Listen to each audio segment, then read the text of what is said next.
옛날 옛적에 조선의 어느 고을에서 10살짜리 도련님 하나가 흔적도 없이 사라졌습니다. 그리고 10년이 지난 후 한 중년의 여인이 젊은 남자 앞에 무릎을 꿇었습니다. 제발 살려주십시오. 너는 10살 아이를 죽이려 했을 때 그런 자비심이 있었느냐? 어찌 그 일을 알고 있소이까? 안녕하십니까. 꽃보다 야담 채널을 찾아주신 귀한 손님들께 깊은 감사의 마음을 전합니다. 사라진 아이와 돌아온 남자, 그 사이에 숨겨진 10년의 비밀. 과연 그들에겐 무슨 일이 있었던 것일까요? 그 이야기 지금부터 시작합니다. 조선 숙종 때의 일이었습니다. 영남의 한적한 고을, 넓은 전답을 끼고 흐르는 개울가에 양반과 기와집 한 채가 자리하고 있었습니다. 마을 사람들은 그 양반에게 겉으로는 예를 다했으나 뒤에서는 그를 두고 팔푼이 나으리라 부르며 웃음을 감추지 못했습니다. 글자는 꼴랑 자기 이름 석자나 알까마는 그마저도 헷갈려 하신다지. 그렇기는 하지만 그 앞에서 말은 조심하이소. 비록 어리석어도 양반은 양반이니 우리 같은 머슴놈들이 함부로 말했다가는 화를 입을 수도 있습니다. 그런 수군거림에도 최 씨는 아랑곳하지 않았습니다. 그는 하루하루를 별 생각 없이 살아갔고 아침 저녁으로 해 잘 드는 대청마루에 앉아 차를 마시고 간간히 졸기도 하는 것이 일과의 전부였습니다. 최 씨 집안의 살림살이는 그럼에도 넉넉했습니다. 논밭은 30마지기가 넘었고 노비도 30명을 넘게 거느리고 있었습니다. 모든 것은 다 조상의 유산 덕이었죠.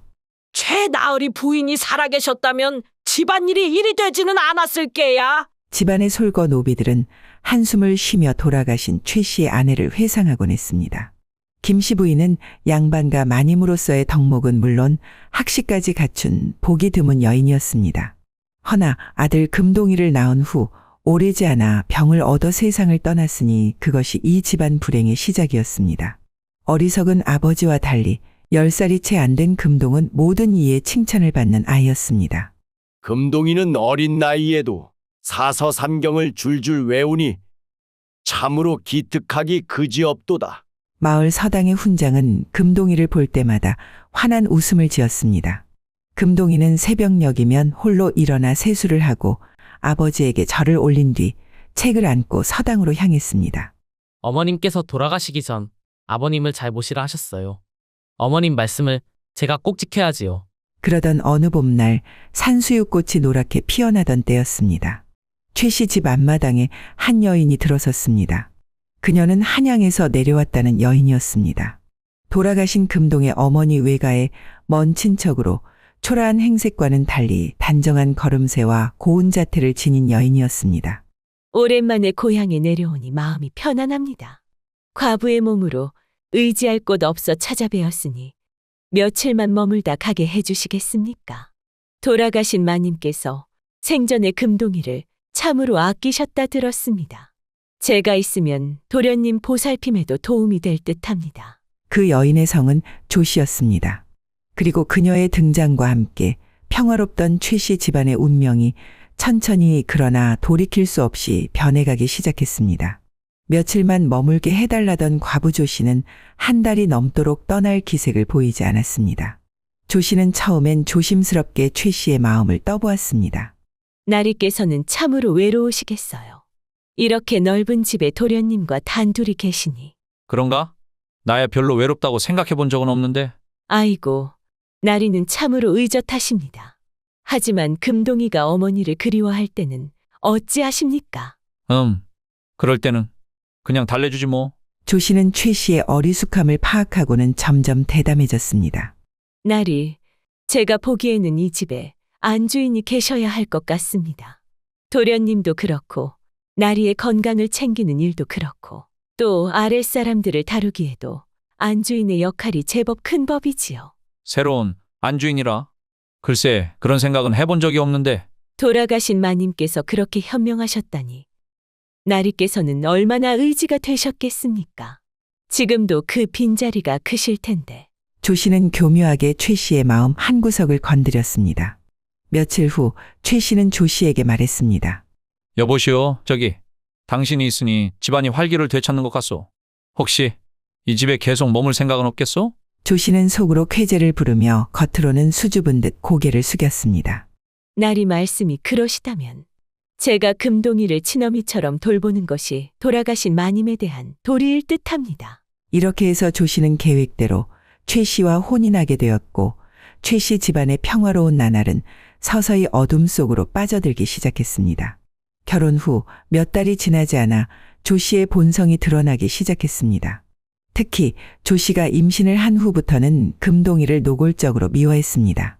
밥상에 앉을 때도 제대로 인사를 못하고 이것 봐라. 옷에 먹물까지 묻혀왔네. 어찌 이리 칠칠치 못한고. 조 씨는 사소한 일로도 금동이를 나무랐고 최 씨가 보지 않을 때면 더욱 심하게 구박했습니다. 그러나 어진 금동이는 이를 참아내며 아버지 앞에서는 내색하지 않았습니다. 어머님이 아버님을 잘 모시라 당부하셨는데 아버님이 슬퍼하시지 않도록 내가 더 참아야지.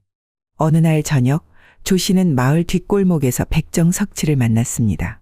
석칠아, 너희 집 살림이 어렵다고 들었는데 그렇긴 합니다만 마님께서 왜 그런 말씀을?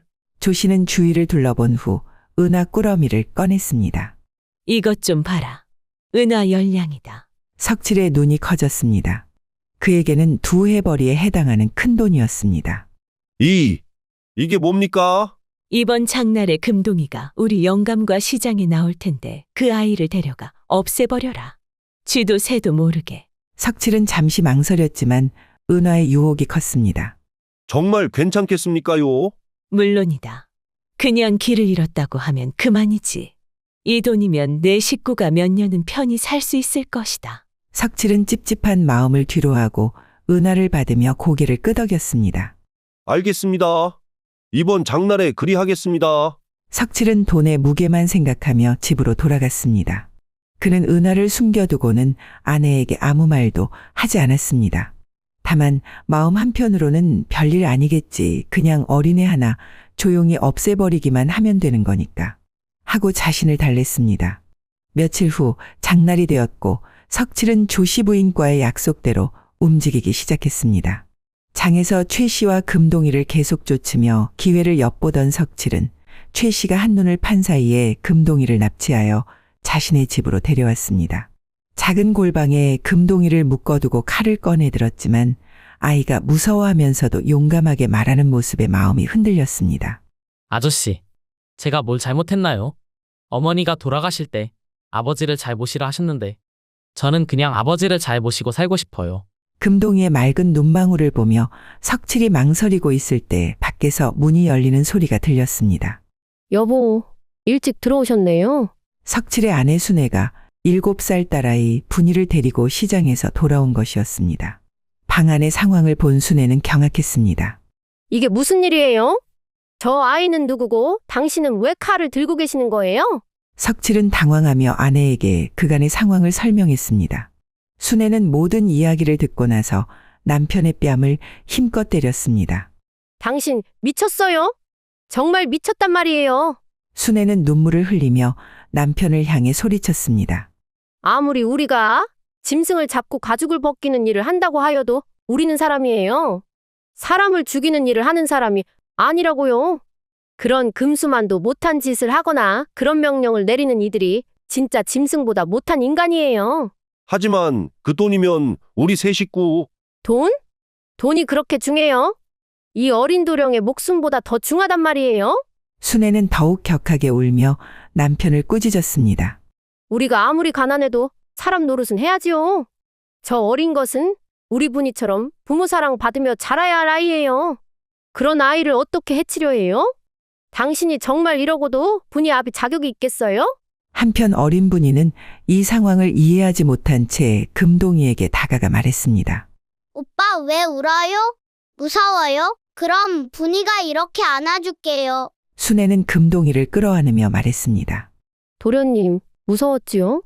이 못난 아저씨가 잘못했어요. 제가 대신 사과할게요. 이제 안전해요. 석칠은 아내의 말에 깊이 반성했습니다. 그제야 자신이 얼마나 끔찍한 일을 하려 했는지 깨달았습니다.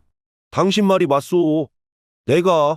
내가 정말 금수만도 못한 짓을 하려 했소. 하지만 순애는 걱정스러운 표정을 지었습니다. 그런데 이 도련님을 그냥 돌려보낼 수는 없어요. 그 독한 계모가 또 다른 방법으로라도 해치려 할 테니까요. 석칠도 고개를 끄덕였습니다. 게다가 이미 금동이의 계모로부터 은화를 받아버린 후라서 이대로 금동이를 보냈다가는 자신 역시 위험에 빠질 수 있겠다는 생각이 들었습니다. 우리가 이 도련님을 데리고 한양으로 가야 쓰겄소. 여기 있다간 그 독한 여자가 결국 해치고 말 거요. 석칠 부부는 깊은 고민 끝에 자신들의 어린 딸 분이와 함께 금동이를 데리고 멀리 한양으로 떠나기로 결정했습니다. 백정이라는 천한 신분으로 새 삶을 시작하는 것은 위험한 모험이었지만 한 아이의 생명을 구하기 위한 숭고한 결정이었습니다.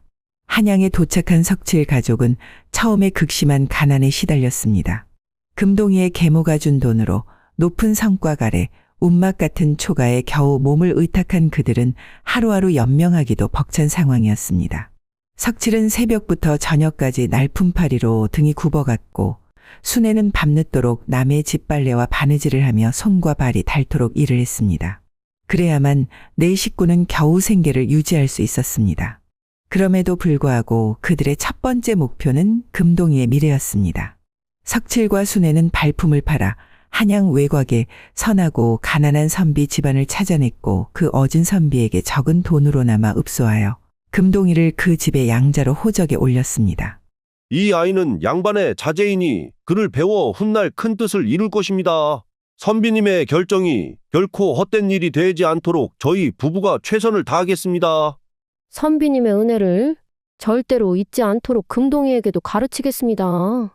석칠 부부는 자신들의 끼니를 줄여가며 금동이의 서당비와 책값을 마련했습니다. 때로는 하루 종일 굶기도 했지만 금동이가 배움의 길에서 멀어지는 것만은 막으려 했습니다. 금동이는 낮에는 서당에서 공부하고 밤에는 호롱불 아래에서 복습했습니다. 그 옆에는 언제나 분이가 있었습니다. 분이는 비록 어렸지만 총명하여 금동이가 읽는 글을 함께 듣고 외우며 때로는 금동이가 어려워하는 부분을 자신이 이해한 방식으로 조언해 주기도 했습니다. 오라버니, 이 글귀는 이렇게 생각해보면 어때요? 어머니가 아이를 사랑하는 마음처럼. 분이의 순수한 해석에 금동이는 종종 깨달음을 얻었습니다. 두 아이는 서로 의지하며 깊은 정을 쌓아갔습니다. 세월이 흘러 금동이가 15살이 되던 해 그는 서당에서 수재로 인정받았지만 과거를 준비하기 위한 비용이 크게 부족했습니다. 설상가상으로 석칠은 밤낮 없이 일하다 큰 병을 얻게 되었습니다. 병상에 누워 기침을 멈추지 못하는 석칠을 보며 금동이는 눈물을 흘렸습니다. 아버지, 제가 꼭 과거에 급제하여 은혜를 갚겠습니다. 부디 건강을 되찾으세요. 금동이는 낮에는 부유한 양반집 아이들을 가르치며 학비를 벌고 밤에는 촛불 아래에서 학문에 매진했습니다. 하루에 서너 시간밖에 잠을 자지 못하는 고된 나날이었습니다. 그런 금동이를 분이가 묵묵히 뒷바라지했습니다. 분이는 금동이가 돌아오기 전에 미리 등불을 켜두고 따뜻한 차를 우려놓았습니다. 금동이가 책에 빠져 끼니를 걸으면 분이는 자신의 목까지 덜어서 죽을 끓여 가져다 주었습니다. 오라버니는 꼭 큰 사람이 되어야 해요. 그러니까 몸부터 챙기셔야죠. 어느 추운 겨울밤 금동이가 책을 읽다 졸고 있는 것을 발견한 분이는 자신의 속옷을 벗어 그의 어깨에 덮어주었습니다. 금동이가 깨어 고마워하자 분이는 수줍게 웃으며 말했습니다. 오라버니가 아프면 저도 슬퍼요. 오라버니의 꿈이 제 꿈이기도 해요. 그때부터 금동이는 분이를 다른 시선으로 보기 시작했습니다. 어린 누이처럼 여겼던 분이가 어느새 자신을 가장 잘 이해하고 아껴주는 소중한 사람이 되어 있었습니다. 분이야, 내가 과거에 급제하면 너와 부모님께 내가 받은 은혜를 다 갚고 싶어. 정말이에요? 그럼 저도 더 열심히 오라버니를 도울게요. 분이의 밝은 웃음과 변함없는 정성에 금동이의 마음속에는 자연스럽게 애틋한 감정이 싹트기 시작했습니다. 그들은 말로 표현하지는 않았지만 서로가 서로에게 없어서는 안 될 존재가 되어가고 있었습니다. 한편 금동이의 실종 후 고향에서는 최 씨가 매일같이 아들을 찾아 헤맸습니다. 최 씨는 마을 곳곳을 뒤지고 이웃 고을까지 찾아다녔지만 금동이의 흔적은 어디서도 찾을 수 없었습니다. 금동아? 금동아? 도대체 어디에 있느냐? 최 씨의 절규 소리가 산자락에 울렸지만 돌아오는 것은 허무한 메아리뿐이었습니다. 조 씨는 이를 못마땅하게 여겨 점쟁이와 짜고 계략을 꾸몄습니다. 조 씨는 몸이 아프다며 며칠째 알아누웠고 미리 매수한 점쟁이를 집안으로 불러들였습니다. 나으리, 부인이 일이 아프게 된 것은 나리께서 잃어버린 아들을 계속 찾아 헤매시기 때문입니다. 그 아이는 이미 자신의 팔자대로 잘 살고 있어온데 이대로 계속 찾으시면 뱃속의 아이까지 잃게 될 것입니다. 어리석은 최 씨는 이 말을 믿고 금동이 찾는 것을 포기했습니다. 조 씨는 결국 아들을 낳았지만 그 아이는 어릴 때부터 성정이 포악하고 게을러서 아버지 최 씨조차 실망하게 만들었습니다. 세월이 흘러 조 씨의 아들이 10살이 되었을 때 조 씨는 자신의 아들에게 유산을 온전히 물려주기 위해 최 씨를 해치려는 새로운 계획을 세웠습니다. 그녀는 마을의 젊은 머슴 철수와 눈이 맞아 오랫동안 사통하고 있었습니다. 어느 달 밤 뒷산 정자에서 조 씨와 철수가 미르를 즐기고 있었습니다. 철수야, 이렇게 비밀리에 만나는 것도 이제 그만둬야겠어. 들킬까봐 항상 조마조마하니 여간 신경 쓰이는 일이 아니겠어. 무슨 소리요? 갑자기 왜 그런 말을? 조 씨는 철수의 품에 안기며 속삭였습니다. 남편이 죽으면 이 집의 모든 재산이 내 아들 차지가 되지. 그럼 우리도 떳떳하게 만날 수 있고. 철수는 깜짝 놀라며 조 씨를 밀어냈습니다.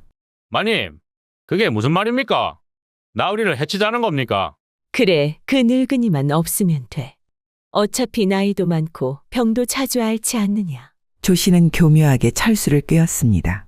이 집의 재산이 얼마나 많은지 알고 있지 않느냐.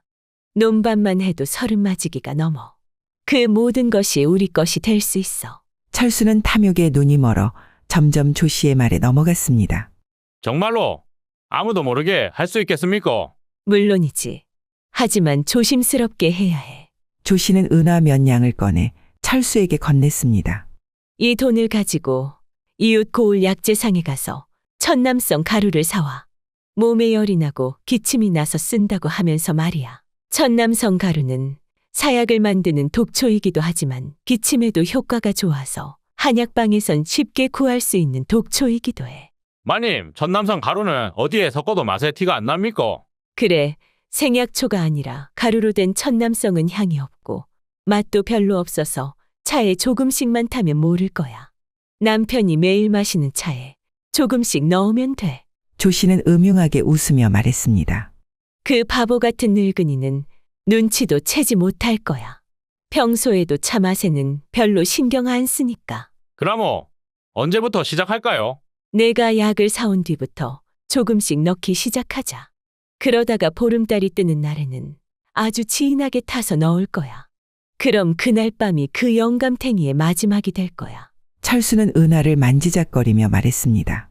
참말로 아무도 의심하지 않을까 해. 걱정 마. 원래 몸이 약한 사람이니까 병으로 죽은 것처럼 보일 거야. 내가 약재상에서 사올 때도 조심해서 아무도 모르게 하고.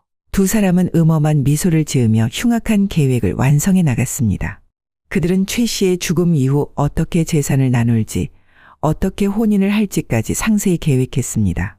한편 20살이 된 금동이는 마침내 초시에 합격했습니다.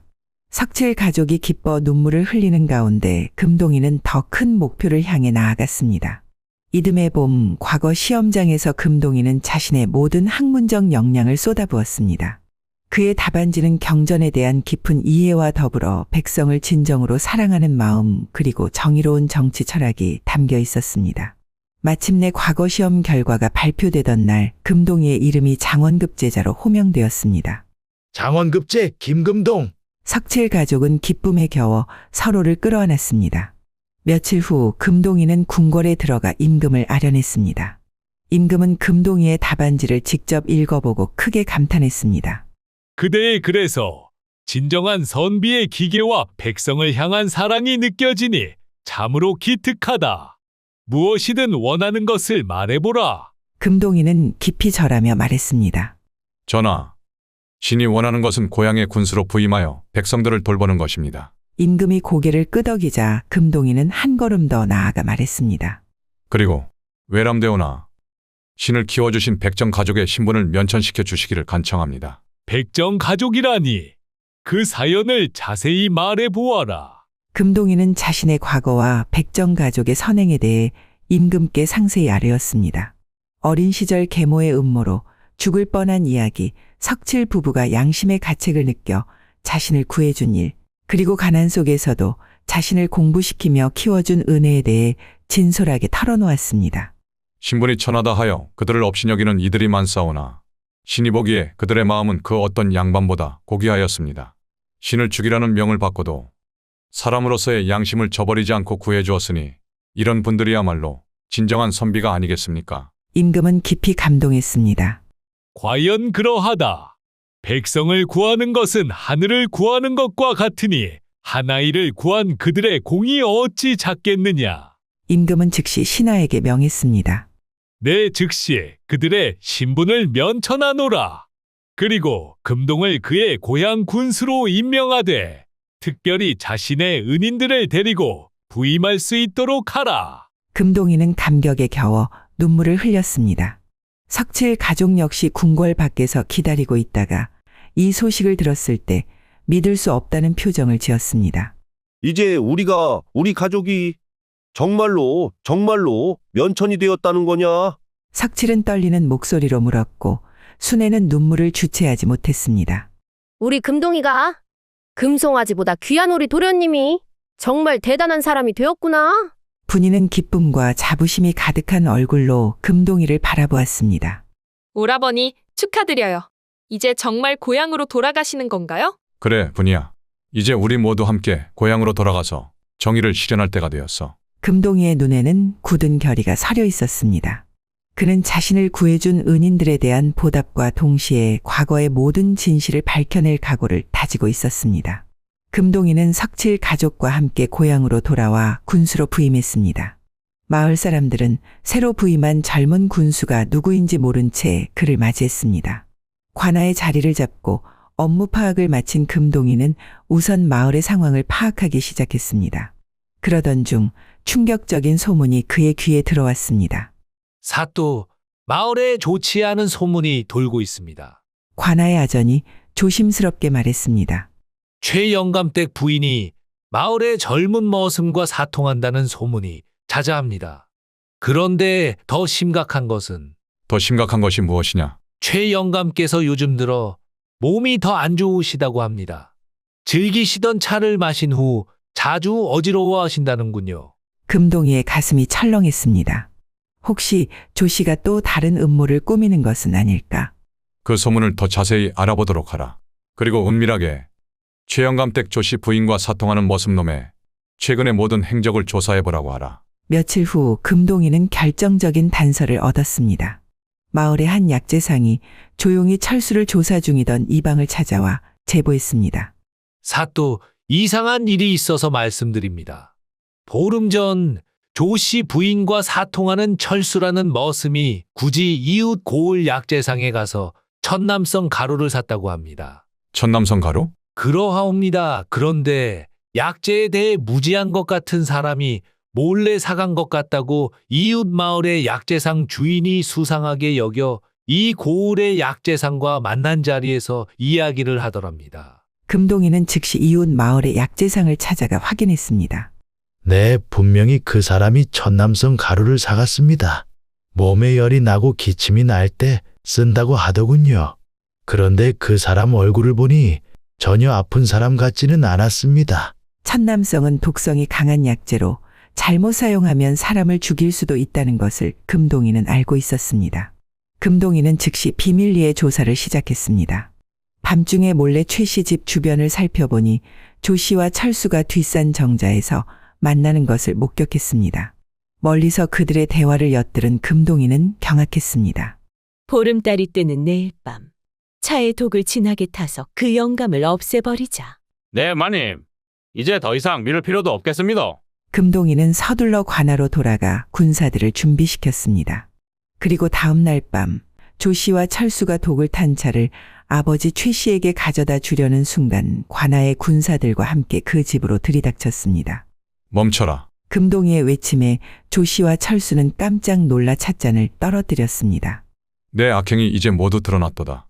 10살배기 아이를 죽이려 했던 그 죄와 내 아버지를 죽게 하려고 독초를 차에 태운 지금의 죄 모두 하늘이 용서치 않을 것이다. 조 씨는 사또의 복식을 입은 금동이를 보고 얼굴이 하얗게 질렸습니다.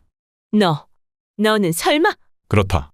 내가 바로 당신이 그렇게도 죽이고 싶었던 그 금동이다. 금동이라는 말에 최영감도 정신을 차리고 상황을 파악했습니다. 그 금동이? 잃어버린 내 아들 금동이냐? 내가 금동인 것이야? 아이고, 천지신명님 감사합니다. 우리 금동이를 다시 보내주셔서 감사합니다. 금동이는 그제야 아버지 앞에 무릎을 꿇었습니다. 아버지, 아들 금동이가 돌아왔습니다. 그동안 조 씨의 계략으로 숨어 지낼 수밖에 없어 아버지를 이제야 뵙습니다. 최영감은 오랫동안 그리워한 아들을 만나 기쁨과 충격의 눈물을 동시에 흘렸습니다. 그 밤 조 씨와 철수는 현장에서 체포되어 감옥에 갇혔습니다. 추후 문초를 하는 과정에서 금동이의 백정 부모와 약재상 상인의 증언, 겁을 먹은 머슴 철수의 배신으로 조 씨의 모든 악행이 낱낱이 밝혀졌습니다. 조 씨는 결국 극형을 처벌받게 되었고 머슴 철수 역시 곤장을 피할 수 없었습니다. 조 씨의 처형 이후 금동이는 본격적인 효도와 보훈에 나섰습니다. 먼저 금동이는 석칠 가족을 위해 마을에서 가장 좋은 터의 기와집을 지어드렸습니다. 그 집은 금동이 자신이 살던 관사보다도 더 정성스럽게 지은 것이었습니다. 아버님, 어머님, 이제 이 집이 두 분의 집입니다. 제가 어릴 때 두 분께서 저를 위해 움막에서 지내셨던 고생을 조금이나마 갚고 싶습니다. 석칠은 눈물을 흘리며 말했습니다. 도련님, 아니 사또, 우리 같은 사람들이 어찌 이런 큰 은혜를... 아버님, 예전처럼 제게 말을 놔주십시오.